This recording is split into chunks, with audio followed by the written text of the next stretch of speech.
merci d'être présente pour cette interview. Très bien, je suis très heureux d'être parmi vous. Merci. C'est un honneur de vous rencontrer. Merci à nous aussi. Nous ne trouvons pas beaucoup d'informations sur vous. Pouvez-vous vous présenter?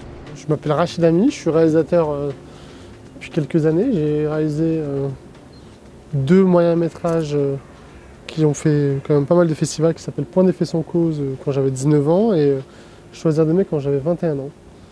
Et voilà, ici aujourd'hui on va parler de La Mélodie qui est mon premier long métrage. Et auparavant j'ai commencé comme acteur dans un film qui s'appelle L'Esquive. En parlant de cela, vous avez travaillé avec Keshi sur L'Esquive. Est-ce que vous pouvez nous parler de cette expérience? C'est ma première rencontre avec un plateau de cinéma. Moi je voulais devenir réalisateur. Et je rencontre Abdel pour être stagiaire et il me dit si tu veux être réalisateur, il faut que tu sois acteur d'abord. Rachid, sur le Coran de la Mecque. Sur le Coran de la Mecque, je le dis pas. Vas-y, arrête. Oh, vas-y, dis ce que tu as à dire, vite. Sûr. Vas-y. Accroche. C'est pour que tu me laisses ton rôle d'arlequin. Hein? Ton rôle d'arlequin. Tu me laisses jouer à ta place. Mon rôle d'arlequin. Je me retrouve à être acteur sur L'Esquive. Et c'est comme ça que j'apprends quelque chose de très important, c'est la façon dont on communique avec les comédiens. Et je trouve qu'il avait raison là-dessus. Faire du théâtre et du cinéma, qu'en pensait votre famille et vos amis? Ma famille pensait que c'était un peu suicidaire. Et en même temps, c'était très excitant de pouvoir le faire. Et en même temps, moi, j'ai pas suivi une carrière normale. J'ai un peu travaillé en production, j'ai beaucoup écrit. Voilà, j'ai un parcours un peu atypique qui m'a pas mal préservé. Et puis surtout, j'ai toujours essayé de gagner un peu d'argent à côté de toutes ces activités-là. C'est important. Puis je suis allé à l'école. J'ai continué mes études. Moi, j'ai fait mes études après mon bac. J'ai eu une licence. Voilà, c'était important pour moi de continuer à me cultiver, quoi. Pouvez-vous nous présenter votre film?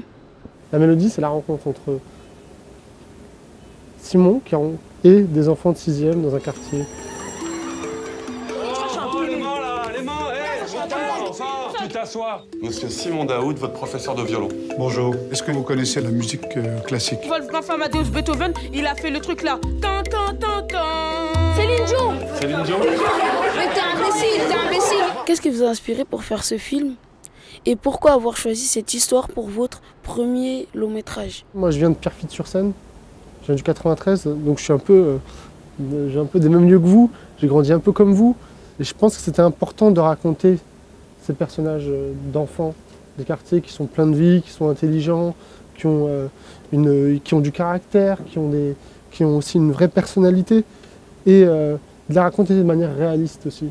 C'est ça qui m'a plu dans ce projet-là, c'est que tout d'un coup, je pouvais raconter un film sur des gens dont on parle très peu et qui en même temps sont des héros du quotidien, quoi.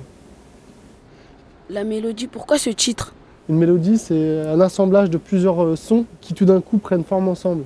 Et c'est un peu ça le film, c'est tous ces sons d'enfants, tous ces sons de tous ces personnages, tous ces gens qui se rencontrent et qui à la fin forment cette mélodie, qui forment le film. Voilà. Le violon, c'est un instrument assez particulier. Pourquoi avoir choisi cet instrument? Parce que quand moi j'ai suivi des jeunes qui faisaient donc des mots sous les classes orchestres, j'ai été frappé par cette image de ce gamin, ce petit Renoir qui avait son violon au milieu du quartier, au milieu de la cité. Et je trouvais que c'était vraiment quelque chose d'unique. C'était une image de cinéma. Comment s'est passée la sélection des comédiens? Est-ce que c'était des vrais musiciens et des vrais acteurs? J'ai pris des enfants qui n'avaient jamais joué la comédie et qui avaient juste un talent inné pour la comédie. Ils n'avaient jamais fait de violon non plus.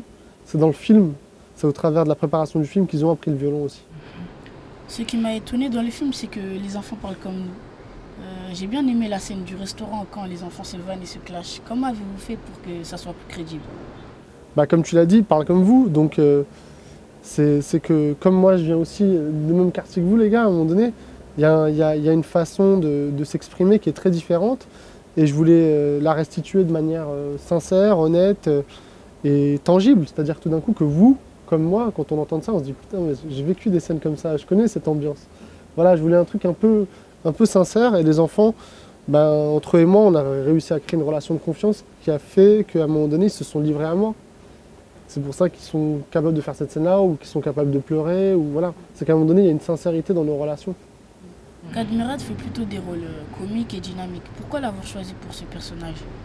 Parce que je pense que, comme souvent, les acteurs, on les enferme dans une image. On dit, voilà, ça c'est un acteur de comédie, il fait de la comédie. Ouais, ça c'est un acteur de drame, il fait du drame. Et ben moi, je voulais briser ces lignes-là. Savait-il jouer du violon? Comment ça s'est passé? Il a souffert. Il a souffert. Le violon, c'est très dur. Non, non, il ne savait pas jouer de violon. Il a appris pour le film comme les enfants. Ils ont appris pour le film tout ce qu'ils avaient à jouer. Et c'est vrai que c'est un travail de titan. C'est très très long. C'est très dur. Très dur. C'est épuisant. Mais ils ont eu très envie de le faire. Il y a beaucoup de pères absents dans le film. Pourquoi avoir abordé ce sujet? Mais parce que je pense que c'est un des thèmes les plus importants du film. Parce que moi, j'ai pas eu mon père non plus.